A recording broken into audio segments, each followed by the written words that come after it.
Bismillahirrahmanirrahim. Assalamualaikum warahmatullahi wabarakatuh. Izin memperkenalkan diri, nama saya Randi Saputra dengan NPM 2021020208 dari Prodi Hukum Tata Negara kelas A. Baik, pada video kali ini saya akan mempresentasikan materi yang berjudul Sifat dan Karakteristik Hukum Islam. Baik, langsung saja pada materi Sifat dan Karakteristik Hukum Islam. Yang pertama, sempurna. Sempurna artinya utuh, lengkap segalanya. Kesempurnaan hukum Islam atau syariat dapat dilihat dengan diturunkannya syariat Islam dalam bentuk yang umum dan mengglobal, kecuali hal-hal yang bersifat langgeng. Nas memuat prinsip-prinsip hukum terperinci, konkret, dan teknis. Misalnya masalah peribadatan, perkawinan, perceraian, dan warisan diterangkan secara terperinci. Syariat Islam dapat benar-benar menjadi petunjuk universal dengan bentuk yang umum dan global tersebut. Syariat Islam juga dapat diterima di semua tempat dan di setiap saat. Juga diharapkan hukum Islam dapat berlaku di sepanjang masa. Elastis. Sifat dan karakter hukum Islam yang kedua ini yaitu elastis. Mudah diubah bentuknya dan mudah kembali ke bentuk asal, lentur dan luwes. Keelastisannya mencangkup di segala bidang kehidupan manusia, baik jasmani maupun rohani. Baik mengenai hubungan manusia dengan Tuhannya maupun hubungan interaksi sesama manusia. Juga tuntutan mengenai kehidupan manusia di dunia dan di akhirat. Hukum Islam memerhatikan segala aspek kehidupan manusia, baik muamalah, ibadah, jinayah, siasah, dan bidang-bidang lainnya. Namun, segala aturan yang diatur oleh hukum Islam itu tidak berarti pula menjadikan hukum Islam memiliki dogma yang kaku, keras, dan memaksa. Nas membuka peluang untuk memanfaatkan akal guna berijtihad dan memilih cara-cara yang paling sesuai bagi pelaksana dan sesuai pula dengan keadaannya. Yang ketiga, universal. Universal berarti umum, berlaku untuk semua orang atau seluruh dunia. Bersifat melingkupi seluruh dunia. Ini berarti hukum Islam tidak dibatasi oleh lautan maupun batasan suatu negara. Bukti yang menunjukkan bahwa hukum Islam itu mempunyai sifat universal atau tidak harus dikembalikan kepada Al-Quran. Universal hukum Islam ini dinyatakan oleh Al-Quran sendiri yang berbunyi, "Dan tidaklah kami, Allah, mengutus kamu Muhammad, melainkan untuk menjadi rahmat bagi semesta alam." Quran Surat Al-Anbiya ayat 107. Yang kedua, "Dan kami, Allah, tidak mengutus kamu Muhammad, melainkan kepada umat manusia seluruhnya sebagai pembawa berita gembira dan sebagai pemberi peringatan, tetapi kebanyakan manusia tidak mengetahuinya." Quran Surat Al-As-Saba ayat 28.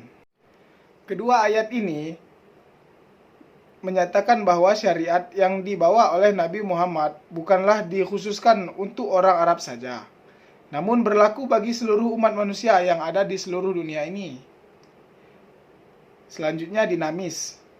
Dinamis dalam KBBI dijelaskan makna dari kata dinamis adalah penuh semangat dan tenaga sehingga cepat bergerak dan mudah menyesuaikan diri dalam keadaan dan sebagainya. Kedinamisan hukum Islam terletak pada dasar-dasar yang menjadi dasar tiang pokok bagi hukum. Dasar-dasar dan pokok-pokok itulah yang menjadi sumbu kekuatan, kelemahan, kemudahan, dan kesukaran dalam menetapkan hukum Islam. Sesuai dengan tabiat manusia yang tidak menyukai beban dan membatasi kemerdekaannya, sehingga manusia memerhatikan beban hukum Islam dengan sangat hati-hati.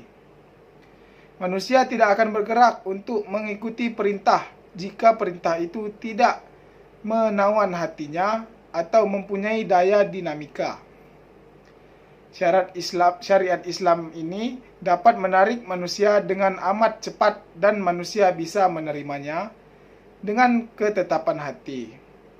Karena Islam menghadapkan pembicaraannya kepada akal dan mendesak manusia agar bergerak dan berusaha serta memenuhi kehendak fitrah yang sejahtera. Sebagaimana hukum Islam menuju kepada toleransi, persamaan, kemerdekaan, menyuruh untuk berbuat ma'ruf dan mencegah yang mungkar. Sendi-sendi dari kedinamisan hukum Islam adalah: 1. Meniadakan kepicikan. 2. Menyedikitkan tugas. 3. Mensyariatkan hukum dengan cara berangsur-angsur. 4. Memperhatikan kemaslahatan manusia. 5. Mewujudkan keadilan yang merata. Selanjutnya, sistematis. Syariat Islam yang bersifat sistematis ini artinya mencerminkan sejumlah doktrinnya, bertalian dan berhubungan di antara satu dengan yang lain secara logis. Beberapa lembaga saling berhubungan satu dengan yang lainnya. Perintah solat di dalam Al-Quran selalu diiringi dengan perintah menunaikan zakat. Perintah ini untuk makan dan minum diiringi dengan kalimat tetapi jangan berlebih-lebihan. Demikian pula dengan lembaganya. Pengadilan Islam tidak akan memberikan hukum potong tangan bagi pencuri bila keadaan masyarakat sedang kacau dan terjadi kelaparan. Tidak akan memberikan hukuman rajam bagi pezina dan kebiasaan berpakaian yang belum diterapkan sebagaimana yang dikehendaki oleh hukum Islam itu sendiri. Hukum Islam dengan lembaganya demikian saling berhubungan dengan satu dan yang lainnya. Hukum Islam ini tidak akan bisa dilaksanakan apabila diterapkan sebagian dan ditinggalkan sebagian yang lainnya. Selanjutnya, hukum Islam bersifat ta'abudi dan ta'aquli.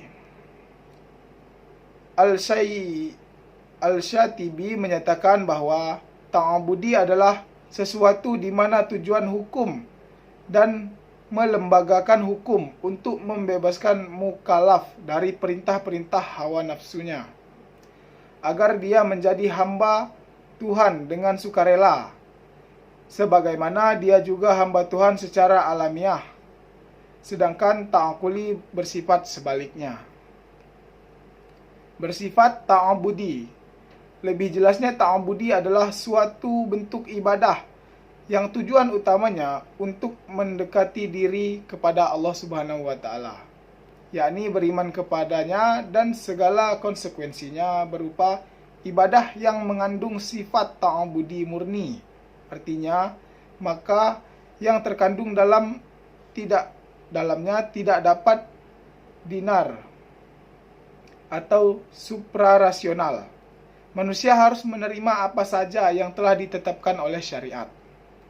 Contohnya, sewaktu Umar melaksanakan haji bersama Rasulullah SAW, Rasulullah mencium batu Hajar Aswad.